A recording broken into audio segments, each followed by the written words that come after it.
Hello and welcome to the walk-off, everybody. It is a mailbag Monday on a Tuesday afternoon, and it's actually on a Tuesday afternoon. Look at us and our schedules lining back up the way that we always promise the viewers they're going to go. It's little things. We're This is getting why there. this is why the grounds crew sticks with us. It's our consistency. And, you Ah, know, all right. I'm Scott Belford, joined as always by the best co-host in the biz, Adam Mack. We've actually got quite a few comments to get to, mhm. and what I liked about these ones, and I did cheat a little bit in really trying hard to choose topics that maybe aren't talked to death. So there's a little bit of variance, a little bit of change in some of the topics. So well done to you grounds crew folks. If you want to get your message or your comment or your questions in mailbag, you do so by becoming a Patreon member automatically gets you in. All right. So you do get that Patreon bump. I didn't include this in the mailbag, but because I kind of thought it was probably from a kid. But I did get a DM being like, it's so unfair that the Patreon gets a leg up on everybody else and that you're doing almost 50% Patreon. Sorry. Sometimes life's not fair. Not to sound like your dad, whoever wrote that, but yeah, I don't know. It's just the way she goes. $4 a month gets you automatic entrance into the mailbag, instant access to all of our interviews, and then of course bonus content in MLB Mondays every Monday. If you're just a public plebe, no big deal. We love to have you along anyways, and you can always reach out on Twitter at Walk Off Podcast. Blue Sky, we got an account, The Walk Off Podcast. Instagram, The Walk Off Podcast.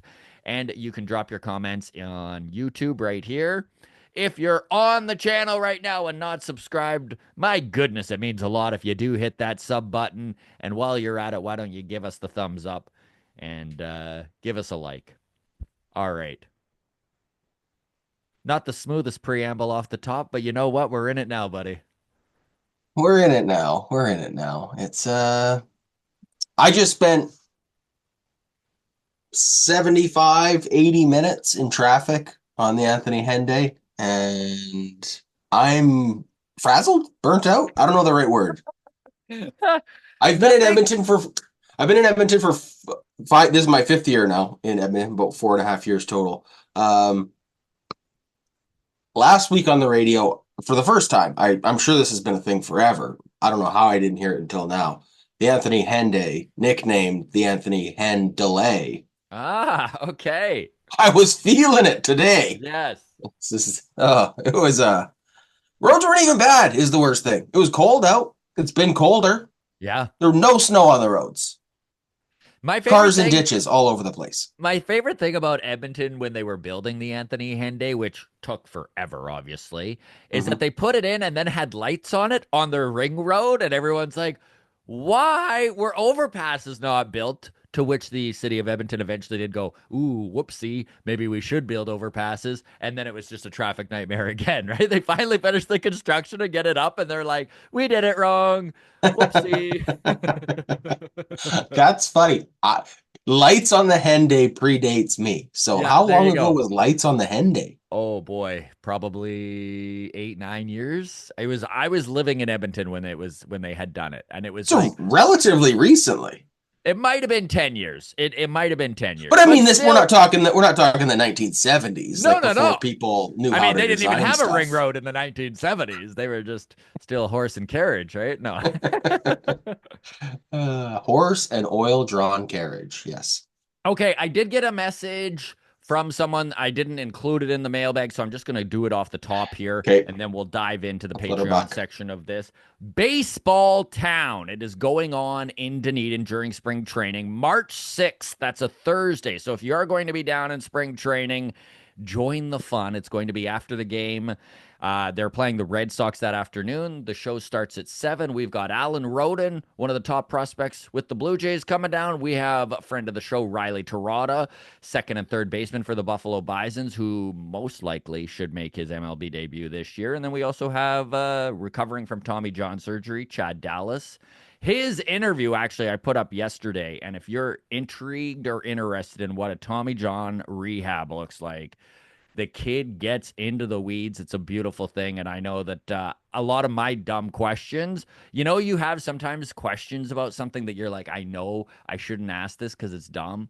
I got them all out. So, for everyone who might have been in the same boat with some of these and just hanging on to questions, Tommy John deep dove with Chad Dallas. Anyways, all of this to say, Ben Nicholson Smith and Keegan Matheson also on that show, by the way.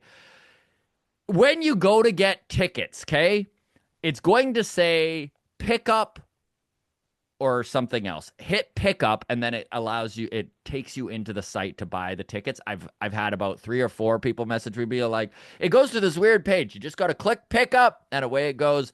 The link for the tickets, they're already going fast. We're already at 12, sold out at 60. So folks, get on it. Yes. We're coming up on it here in a month. Anyways, long story short, hit the pickup button. That's how you get your tickets. I'll put the link in the top comment on the show. Let's dive in. All right. All Okay. the housekeeping taken care of here. Starting with Mish Beer. This is a Patreon comment on the Blue Jays Today collab we did last week. We got into a discussion about Davis Schneider and where he fits. And she goes, I'm surprised Babe hasn't been packaged in a trade this offseason. He has a lot in capital letters to prove in Dunedin this month. Just saying. Lovely boy. But without really producing anything, offense or defense, he's taking up a spot from one of our awesome up-and-comers. And this is actually a very good point. Adam, would you say Davis Schneider has to have a good spring to even make this team? Like Yeah. how much rope does this team give him? And for all the grounds crew members listening, feel free to dive in here. We'll circle back next mailbag. How much rope should Davis Schneider be given?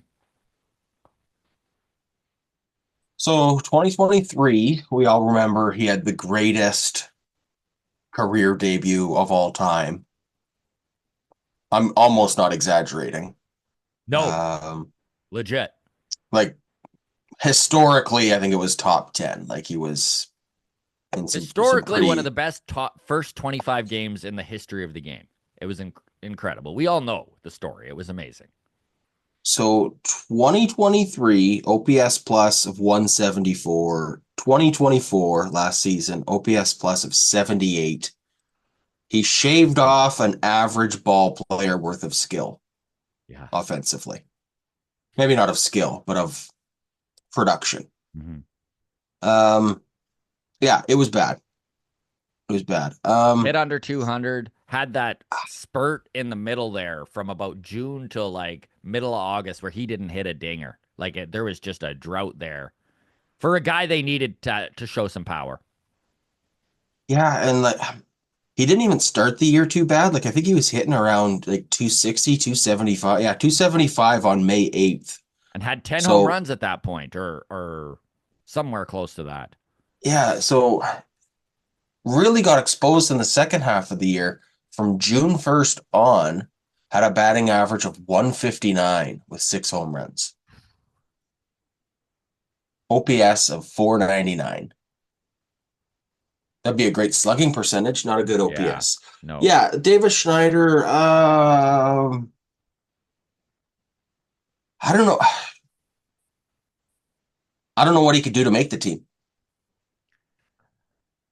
Like, man, would he ever have to Yeah.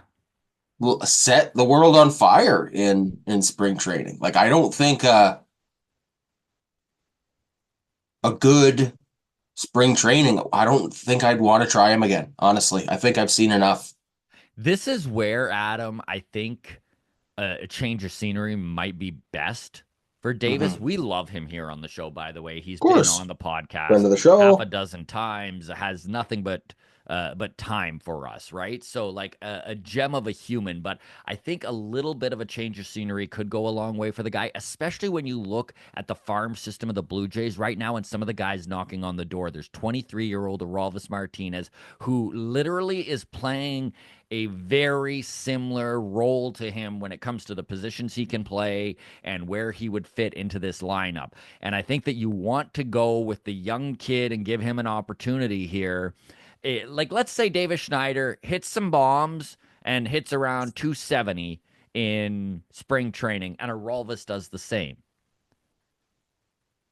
In that scenario, which way do you go? I probably go with the kid and see what he has. Yeah, for sure. We are talking about the 26th man on the roster, by the way, or the 25th man. Like, obviously, Davis Schneider is probably a bench bat if he does make this team, and he would probably need to mash lefties to be given that role. Yeah. Yeah, I don't. It's tough spot because, like you said, we're big fans of Davis personally. He's given us lots of time, and I think he could still have a career as a 26th man, but I don't think Mm. it's going to be with the Blue Jays unless he really bounces back. Yeah. Um, I think this isn't going to sound like a compliment, but I mean it as one. I think he wildly overachieved in 2023. Yeah. Like, No, I I think agree. the stars absolutely lined up for him. He was playing his absolute best baseball. Yeah. There was not a scouting report on him, really, from other pitching staffs or anything like that. There is one now, Yeah. and And it doesn't seem like he's can get around on that high fastball. So add maybe that he with can. Maybe he spent the off season in the cages, right? Like, there is the chance of that, but he's got to prove it right away. He he's can't get got to out of the prove gate it slow. out of the gate 100%. And I will say this on the positive side with Davis Schneider, if you do go back throughout his career in the minor leagues, he has hit a wall in every single one of his promotions. So he'll get a call up, maybe he'll take off, and then he struggles and he struggles mightily for months on an end until he adjusts and then he's come out of it. So the dream is here. Maybe he can do the same in the big leagues. I think that he has to get a spot on this team. So we're rooting for him. But Yep. okay, moving on. This is Michael Meyer also commenting on our Blue Jays Today collab, and I love this comment. He goes, "Those guys are much more intelligent than I thought." And I will say this, all right? I know it probably seems like a little bit of a backhanded compliment, but these are two kids who have been at this for as long as we have, a little longer, 5 years they're at. And when they started, they were 23. So there is a major difference in humans across the board from 23 to 28. In fact, it might be the widest 5 year gap possible. That like 21 to 27, like that, there's just so much growth. And these guys, if you watch them back before, they were super excited and their thumbnails. I mean, Adam, yours and my this changes everything thumbnail we use sometimes was based on poking fun at them. But honestly, if you have not watched Blue Jays Today lately, they are very intelligent young dudes with a very good baseball mind on both of them, and they put in the work. They're doing content every single day, which is something we're not doing. So you know what? All the power to Adam and Nick there on Blue Jays Today, and they really have turned that show into something very fun to watch. So check it out. Yep. Glad they were able to come on the show. And then Metal Manic says collabs work miracles. So there you go. Glad you guys enjoyed it. Okay, so this one, and I love that this is what is happening here, dude. Like honestly, Adam, you are the king of coming with questions for the grounds crew. Yeah. And Homework assignments. homework assignments for the grounds crew, and I love that the grounds crew is starting to do this for the other grounds crew members. They're like, "Hey, here's something I want to know. Someone do the work for me." So That's this is great. this is from That's great. Jason. This is from Jason. He goes, "Hey guys, so I got a weird question that I'm hoping you can throw out to the grounds crew." This is great. This is the tradesman who's been doing it long enough that now he gets to just lean on the shovel and have the new That's guy right. do Hey, one do, of you do young the kids hard out of work. school, tell me what this is like. Yeah. So he goes, Okay. Vladdy cut his hair last year, and then it timed up completely with his turnaround. Bo Bichette cut his hair this offseason, obviously hoping for a little of that same magic. So my question is, can you think of any other haircut turnaround? Doesn't have to be baseball. I literally can't think of any, but there has to be more than just Vladdy. I think Danny Jansen shaved his mustache Mid mid-game game and had a hit. Yeah. and had a hit afterwards. Um, that's Haircut. the o- that's the only one that comes to mind. I mean, there's got to be someone shaggy that the Yankees picked up on a discount. You know them bargain Right. bin Right. shoppers, right? Yeah. Um, who would have forced a haircut and a trim. Yeah. Well, I I don't know know. that they had what's the Matt Carpenter, and he came Yep, over all scruffy with the beard and had to shave the beard and then went on right that to run. mustache. Yeah. Yeah, he had a good resurgence there at the end of his career. I don't know. Good question for There you the go, grounds grounds crew. crew. We'll circle back on this next mailbag here, as we always do when we throw these questions out to you. But That's a good question. yeah, haircut turnarounds, any Haircut sport, turnarounds. help Jason out. Haircut turnaround would just be a great name for a barber shop. Like It so would much, be. it's so much more sophisticated than speedy cuts. You know, quick haircut and a turnaround. There you go. Yeah, We that's get you in, right. we get you out, and you're gone. Better than ever. Better than ever. Haircut turnarounds. Okay, going to Oh, Twitter now. Oh, what's no, I up? was just gonna say not a lot of barbershop food truck type businesses like mobile. Like we come to you, we cut your hair. Why is that? Yeah. Why are there not more food haircut combos? Okay. All right. Sorry. You know what no Uh, one is saying about this us, is why Adam? everyone loves Blue Jays today. They're I was not just no gonna say no shenanigans. one is saying those guys are much more intelligent than I thought with us. Uh, All right. Going to Twitter. This one is from Greg Kennedy, and he goes, are you going to allow yourself for 1 millisecond to envision Tatis Jr. as a Blue Jay? It's kind of funny because we actually touched on this yesterday on MLB Mondays, mhm. and the fact the Padres are trying to shed salary and that Jake Cronenworth and Xander Bogaerts is who they're shopping. But we also have enough baseball intelligence on us to go, well, Jake Cronenworth and Xander Bogaerts, despite the fact that that's $300 million that would come off the books if they can move them, who wants them? Yeah. Now, an easier Yeah. way to take $300 million off those books for San Diego is to sell high on the guy people want, which is Fernando Tatis Jr. And I think that on top of you can do your ramble here about your spiel about just they can still get shit for him, right? Like, Oh, wow. Yeah. I mean, the idea being, I think he would have more trade value than Juan Soto did on a 1 year left on his deal situation, right? Like, hmm, probably uh, prospects, major league talent coming back if they were to move Fernando. So I yeah, think whatever that's the what it would Yankees take. paid for Juan Soto, for a 1 year rental, measure however you want those two players against each other. Juan Soto, arguably much better hitter, although Tatis Jr. no slouch in the hitting Yeah. department. Um, but the at least contract security of knowing that whoever you do depart, at least Tatis is going to be here for longer than one season, as the Yankees found out the hard way.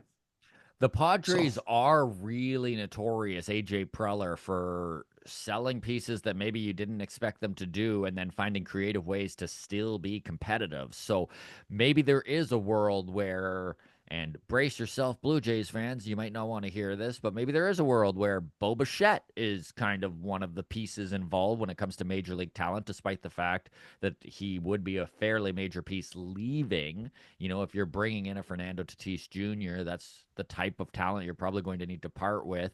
And then on top of that, because Bo's only there for a year, you obviously need a fairly substantial prospect. Farm. Yeah. Yeah, exactly. Package to go with it. And I don't know what that looks like or how many it would be. Am I going to, so to answer Greg's question, am I going to allow myself to get excited about it or envision it? No. But there is a common sense thread that can be pulled there and does line the two teams up. But I don't know. I did see recent reports, Buster Olney says Alex Bregman unlikely to go to the Jays. Mm-hmm. Down to three teams. Jays are not one of them. Houston Astros also not one of them. Looks like it's down to the Cubs, Red Sox, or Tigers, and a Okay. decision is likely to happen soon. So, I'm so curious what that contract looks like. There's actually an Alex Bregman question in our mailbag here that okay. we'll dive in a little bit Oh, further. But okay. um, okay, I think Tatis fits great, especially if they can lock up Vladdy. I mean, they are best buds, but um, that's a big ask out of this front Yeah. office, and I don't believe. So Patreon member reached out on Twitter, Brian Crawford.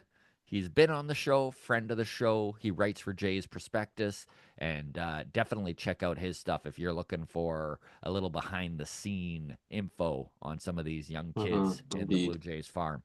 So he goes, "Hey Scott, heard you on Blue Jays Avenue podcast. Great work, dude.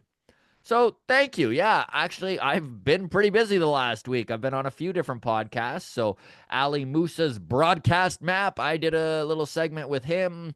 Blue Jays today, I know they came on our show and I was on their show, and then Blue Jays Avenue podcast. So always love doing Nice. collabs. I love being a guest on a show, Adam, because guess what? Guests don't need to do Any anything. prep? Yes, that's right, buddy. Just answer the questions. hmm Okay, Kaylee DM'd us on Twitter. This is our last Twitter comment before we get to YouTube. So she goes, "Hey, Scott and Adam, thanks for the content. I have a question for Mailbag. I'm curious why Alex Bregman isn't signed yet. He seems like a great fit for a few teams. I honestly thought he'd be one of the first free agents snagged up." It's a great question. Alex Bregman obviously has a pretty substantial resume, right? A couple World Series there, hmm a couple years where he was in MVP conversation, one of the best defensive third basemen in the league. Lots to like about Alex Bregman. What is holding his market back is term, without a doubt in my mind. The guy wants 6, 7 years. He wants in excess of 200 plus million. I guarantee there is a concession coming. So if they're saying that Bregman is signing with Boston or Detroit or the Cubs coming up here, I guarantee there is some opt outs and some funny stuff in that contract. Maybe we see a very similar thing to Pete Alonso. So, um, and you know what? There's no leverage for Boris and Bregman. The Tigers and the Cubs have very good prospects that are pushing at the door for third base. And the Red Sox also can just continue to run out Rafael Devers there, right? So I don't know. I think the real answer to this question is that Alex Bregman and Scott Boras overshot the market. And this is why it's being slow played. It's because the organizations that do want a piece of Alex Bregman don't want 6 or 7 years of him, or they don't want the AAV of a short term 3 or 4 year contract that he might consider. So they've got to find some middle ground here. And obviously, the reports are saying he's getting close to doing that. We'll see what it comes to. Honestly, Adam, would you be shocked if somebody does go 6 years, 200 million? On Bregman, I would. Yeah. Yeah. Yeah, so would I. I'd be pretty surprised. Grounds crew, go ahead and comment here because we're going to find out soon. So we'll be able to see who was right and who was wrong. I mean, so Bregman, good third baseman? Yes. I mean, he's a guy you can pencil in and you're going to get a 4 WAR out of him almost every Yeah. season. Like, So he's on the wrong side of 30. he is. He'll be 31 in March, so before opening day. He'll be 31. This is a guy who finished second in MVP votes a few years ago. 8.9 WAR that season. Mhm. It's 2019 though, Yeah. the Magic season, The where Magic season. pretty sure Davis Schneider had a 7.5 WAR in 2019. Um, it was Juice balls do wonders for hitters, eh, buddy? yeah. So I mean, that's probably where Boris wants to start with Mhm. in negotiations. Is look, this is a guy who you know was really good, blah, blah, blah. But he's so far removed from those elite seasons. Like even the season before, to be fair, 2018, he had a 7.9 WAR and finished Yeah. fifth in MVP votes. Um, but it's been so long. We're now 5 seasons removed from that. 1.1 in the COVID season, 2.1 the year after that, although he only played 91 games, so probably a full season would have been around 4 WAR. 4.6, 4.9, and 4.1 last season. And if you're paying that big money for him, you're hoping, you're praying that he repeats that for at least 2025 and 2026. Like you need 2 years of the premier third baseman that is Alex Bregman for this contract to even be. And this is why 6 years no one wants to go. There's people who are probably prepared to go 4 with maybe an opt out here or there. I can't wait to see what Bregman gets. This is really intriguing to me, especially after watching how badly the market fell out on Pete Alonso and what he wound up going to, which was a 2 year deal with an opt out. Yeah, these 30-year-olds, man, it's getting harder and harder for them to get their deals at 30, which is another reason why, and we don't need to get into this, but it's another reason why there is definitely a big time labor dispute coming in 2026, right? Like there is going to be a fight for less Mm-hmm, arbitration time and less mm-hmm. control on the front end of these contracts so that the guys are going to free agency at 27, 28 rather than 29, 30, 31, right? Like there's just That's so the much thing, more right? money. It is the superstars are getting to free agency at 27, 28. And I think the union is going to start fighting for, yeah, a path for Pete Alonso to the, get paid. yeah, like guys that are really good, not Hall of Famers necessarily, to Yeah. still have a chance at a big payday. Because, yeah, I mean, if Pete Alonso has done everything Pete Alonso has done on his resume, but he was 27, Mhm. he'd be having a much bigger conversation. So Absolutely. that's for sure. I think you're onto something there for sure. Go on to YouTube. Always appreciate the YouTube comments. Thank you very much. And of course, if you're currently on the channel, subscribe, hit that like button. Goes a long way. So Liam89 says, you can't judge whether Bo wants to stay or go based on rumors or facial expressions. That's dumb. Could not agree more. And obviously, this front office is so tight-lipped, and the same goes for Bo Bichette. He's an introvert if I've ever seen one, and he's very difficult to read, and that does cause wild speculation. Does he want to be here? Does he want out? All that he has said is he does want to stay. All he has said is he wants to be wherever Vladdy is for as long as he can. These are the public comments from Bo Bichette. But I can't agree more. You know, like it just judging on a guy's face who doesn't like he's a poker player, man. He's got that poker face. It's like, what is he thinking? I don't know. Yeah, We'll see. nothing to add.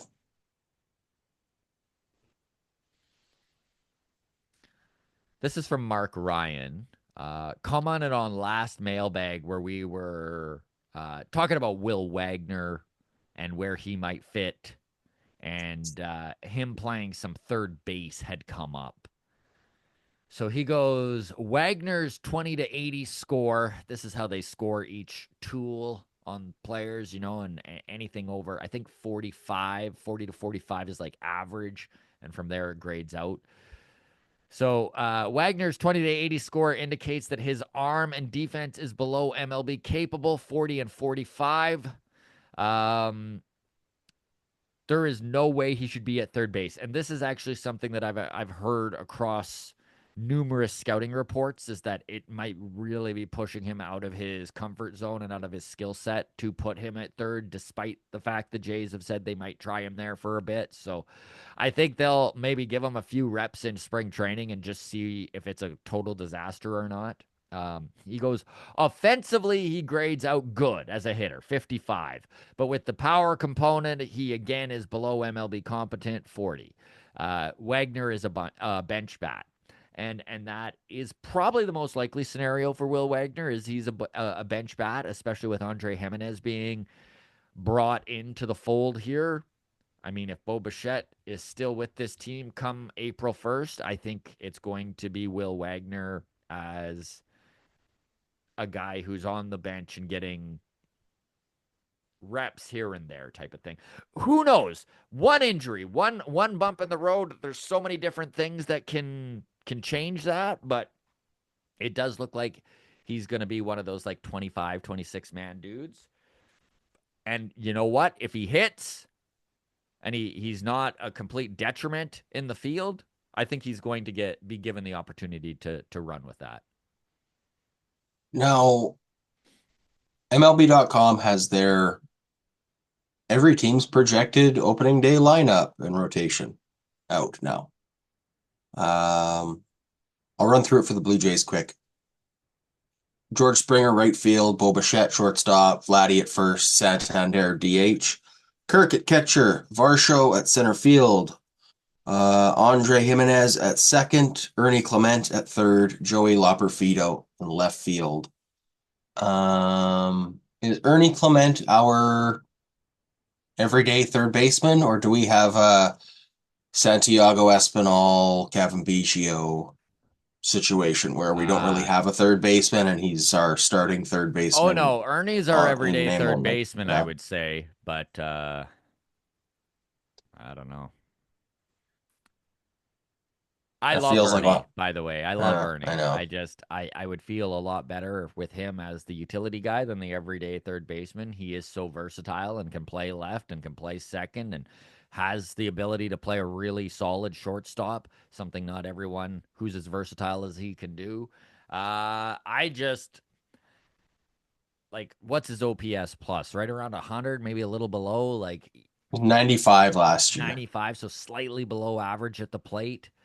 Man, that would be a good utility guy and just a little bit of a collar tug when he's at third. Not defensively. Defensively, he's probably the best thing this team has at the hot corner. 12 home runs in 140 games last season, He's got a little 263 pop. average. Yeah. He Yep. is going to be 29 on March 22nd. I think it's So, safe to say, and Adam, push back if you want. I think it's okay. safe to say Ernie Clement is what he is. Yeah. Yeah. I, Like, don't get me wrong, I would love to eat these words and he has more in the tank, and Jose Batista, at 29, Jose Batista's himself into the next level. But I think at 29, it's pretty safe to say he is a average to slightly below average bat with a very, very good glove that can play many positions. which has a ton of value in the big leagues, by the way. Yeah, I mean, oof. If he could put up 20 home runs, I'd feel so much better about him. Mm-hmm. Like if he was a 25 home run guy, like what we were getting out of Matt Chapman, Yeah. feel like, but he doesn't have Matt Chapman's defense either. So I don't know. He's just for a team that wants to compete, he's just not enough. I'm sorry if that's harsh. Yeah, great Mm-hmm. smile, great personality in the clubhouse, and I get that. I get all that. Should be on But this team, but but an everyday yeah. role in a premium position to a 29-year-old with less than 300 career games, that's Yeah. not a serious contender, man. It's That's a team that missed out on Pete Alonso and Alex Bregman is what that is. You know what I mean? Like that's a team yeah. that had one more hole to fill and then didn't fill it. That's And what this that is is. and this is why I look at this team and I'm like, this is an 84, 85 win team. Is that Yep. not it's not on Ernie, by the way. That's not No, of course what not. I mean. I just mean Not his fault. He's doing his best. yeah, they're just yeah. All right, final comment, a mailbag. I do want to thank everyone who reached out to us, and apologies to those of you who are on the outside looking in. You can always reach out to us on Twitter at Walk Off Podcast, Instagram, the Walk Off Podcast, same with Blue Sky. You can join the Patreon for $4 a month. If you feel you have been slighted and never getting on mailbag, that will correct that. And of course, drop your comments in YouTube. This last one is from YouTube. It's from Boom Must Die. He goes, Miles Straw is not an option for the MLB roster. Baroa vastly outperformed him last year in AAA. Incredibly true. Straw was a complete disaster in his time in AAA, which is why he was there. Straw was a fourth or fifth option on the Guardians, who had a hole in center all year. Loperfido could be a legitimate option in center field long term. Can't wait to see his swing adjustments. So, very true. And you know what? Stuart Baroa is an interesting prospect because he is still 25. He turns 26 in the spring here. He is a switch hitter, incredibly fast. And you know what? If he can get on base a little more, I think Stuart Baroa is a major league player. Whether there's a spot for him in Toronto, I don't know. But I think that's the case. Joey Loperfido, big question marks around him. And I know there's been all this talk of his new swing mechanics. And you know what? I hope he comes into spring and proves it, because we've talked about this.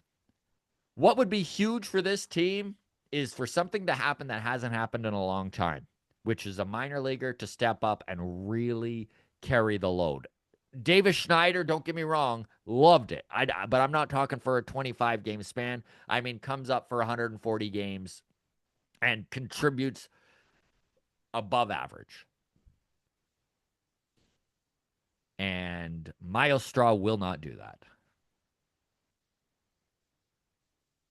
Maybe we see it from Loperfido. Maybe we see it from Wagner. Alan Roden has the possibility to be that guy. How many games do you think Miles Straw plays for the Blue Jays this year? That's a really good question. Um, I think it depends on how he does in spring training, not to just add more question marks and kind of give you a wishy-washy answer. But I mean, the truth is that there are some really good options for center field if Dalton Varsho is going to miss substantial time. If Dalton Varsho is healthy by the time this season starts, I would say Miles Straw might not play a big league game. I personally would far rather Joey Loperfido or Jonathan Clase being given the reps in center field as that stopgap, but we'll see. Miles Straw is a pretty expensive dude, so maybe they will use him. Won a Gold Glove in 2022. You know how Yeah. this front office feels about good defense. Hey, he's exceptional in the field. There is no doubting that. Miles Straw is a top 5 center fielder in all of baseball, but he can't hit worth shit. He Yeah, probably a fifth outfielder who needs an injury Yeah, to see time this year. exactly. I guess I we'll think see. I think even Nathan Lucas ranks above Miles Straw on the depth chart when it comes to center field. Yeah, I mean, just the way this office front like operates with such a love for defensive ability, it's going to be maddening to watch him start 111 games this year. Oh God, dude, don't say that. Like, how about a 197 batting average? Which would But be like, far better than he's been at. So, right, having a career year, as we call it. Um, yeah, I don't know. I don't know. I'm not excited for him. I would just, regardless, I would rather see what we've got in a young question mark mhm. than a 31-year-old bad offensive Yeah, player. Like, I don't know. Somewhere along the lines, we forgot what the Mendoza line stood for, you know? yeah. Like, doesn't matter how good your defense is. If you're hitting below it, we don't have a spot for you. And these just straight up bad offensive producers, like, you can't. And this Sorry, is like where, Dalton Varsho is already kind of cutting it close, man. Like, yes. I think if we didn't give up Gabriel Moreno for him, we also probably would have had a little bit shorter rope. Like, there is a And bit they of wouldn't they wouldn't be hitting him in the cleanup spot. It is nice we finally have a cleanup hitter, so Dalton Varsho doesn't need to like be put in right. That's what I situations mean. he Like shouldn't be in. he got thrust into a spot that he had no chance of succeeding in because there was a weird like refuse to admit we were wrong on a trade aspect to it, right? Like we just And kept trying to pretend he was something he wasn't. Dalton Varsho is So the best center fielder in baseball who hits 20 home runs. Listen, I'm completely happy that's with what I this. mean. That's what I mean with Miles Straw. It's like Yeah, you're not as good as defensively, and you're much worse yeah. than a guy who's already Already glove first. Yeah. glove first, right? So it's like we can't do that. So And yeah, again, to reiterate your point about his age, I would rather 27-year-old Joey Loperfido be given an opportunity to see if he can do it than to just be like, okay, well, here's a yep, guy who's going to catch everything, but he's an out almost yeah, every time. auto out. Yeah. Yeah. Yeah. On that, thank you so much, everybody, for following along. Drop your comments below, and we'll try and get to them on Mailbag next week, especially when it comes to the haircut turnaround. All right, haircut turnarounds. Would love to hear some of your examples, folks. Thanks again. We will see everybody on Friday. Have a great week.